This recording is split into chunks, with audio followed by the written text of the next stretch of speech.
Assalamualaikum warahmatullahi wabarakatuh. Innalhamdulillah nahmaduhu nasta'inuhu wa nastaghfiruh. Wa na'udzubillahi min sururi anfusina wa min sayyiati a'malina may yahdihillahu fala mudhillalah wa may yudhlil fala hadiyalah. Asyhadu an la ilaha illallah wa asyhadu anna Muhammadan abduhu wa rasuluhu la nabiyya ba'dah. Hari ini kita akan berbicara tentang judulnya Konstantin ya. Konstantin ini dari buku 100 tokoh paling berpengaruh di dunia ya, karangan Michael Hart. Tapi kita akan kolaborasi dengan karya besar, salah satu karya besar dari Ibnu Katsir. Ini adalah dua buku yang sangat penting sekali yang berkaitan hari ini dengan tokoh yang akan kita bicarakan tentang Konstantin. Konstantin ini lahir atau berada sekitar tahun 280 sampai tahun 330. Artinya keberadaannya dia itu di zaman antara Nabi Isa dengan Nabi Muhammad SAW. Konstantin adalah kaisar Romawi pertama yang menganut agama Nasrani. Ya, Arius sendiri berkeyakinan bahwa Isa adalah hamba dan Rasul Allah saja.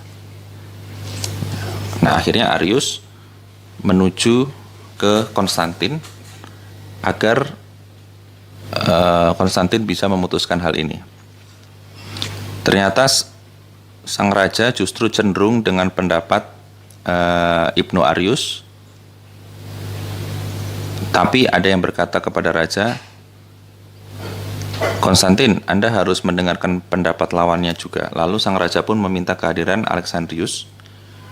Dan dia juga meminta kehadiran uskup dari seluruh provinsi serta semua yang punya ilmu tentang agama Nasrani. Kemudian dia mengumpulkan keempat Petrus dari Al-Quds, Palestina, Antakya, Romawi, dan Iskandaria. Konon mereka bermusyawarah selama 1 tahun 4 bulan terkait dengan beberapa hal tersebut. Ya. Dan barulah Konstantin mengumpulkan mereka di sebuah pertemuan atau konsilasi muktamar. Dan itu adalah salah satu dari ketiga muktamar mereka yang sangat terkenal.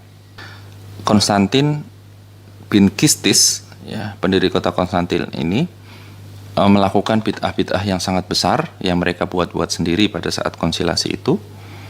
Ya, seperti antara lain sholat mereka menghadap ke timur.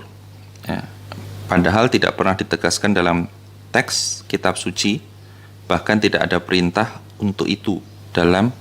Bahkan dalam keempat Injil yang ada pada mereka. Keempat Injil itu ada Markus, Lukas, Matius, dan Yohanes. Ya. Juga salah satunya adalah membuat patung-patung di dalam gereja. Ya, sekarang kita lihat seperti itu ya, membuat patung-patung di dalam gereja yang sebelumnya tidak ada dalam syariah ini. Kemudian yang berikutnya adalah meninggalkan syariah khitan, ya, khitan, sunat bagi laki-laki. Kemudian memindahkan puasa di musim semi, lalu menambahnya menjadi 50 hari. Kemudian bolehnya mereka memakan babi. Sebelumnya nggak boleh ya, bahkan Yahudi dalam Taurat itu juga dilarang.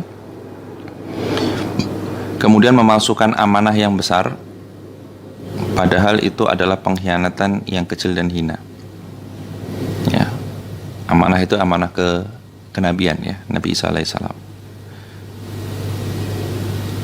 Kemudian kerahiban atau kependetaan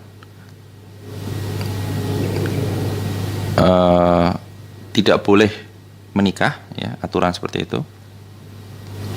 Apalagi yang ingin mengabdikan diri hanya untuk ibadah, mereka tidak boleh menikah. Kemudian mereka juga menuliskan undang-undang untuk diri mereka sendiri yang disusun oleh 318 orang uskup bersama Konstantin saat itu.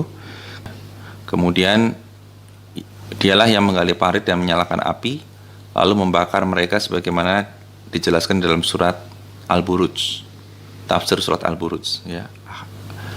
Ashabul Ukhdud ya kalau tidak salah. Dan walakum wa mayasturun, insyaallah bermanfaat. Assalamualaikum warahmatullahi wabarakatuh.